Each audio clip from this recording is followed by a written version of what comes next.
हे आई, तुझं हे रूप पाहून आज मन भरून आलं ग. तुझ्या या तेजस्वी रूपाचं वर्णन करण्यासाठी शब्द कमी पडतायत ग आज.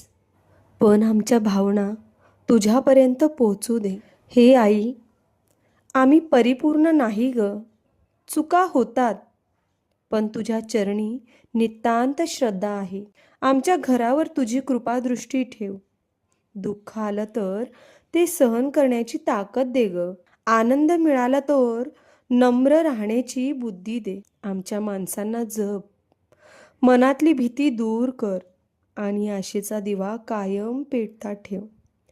हे आई, आम्हाला फक्त तुझा आधार हवा आहे ग. आज मार्गशीर्षातला शेवटचा गुरुवार आहे, पण तुझं वास्तव्य कायम माझ्या घरात राहू दे. माझ्या घरावर, माझ्या कुटुंबावर, माझ्या मुलांवर तुझा कृपा आशीर्वाद सदैव राहू दे आई, सदैव राहू दे.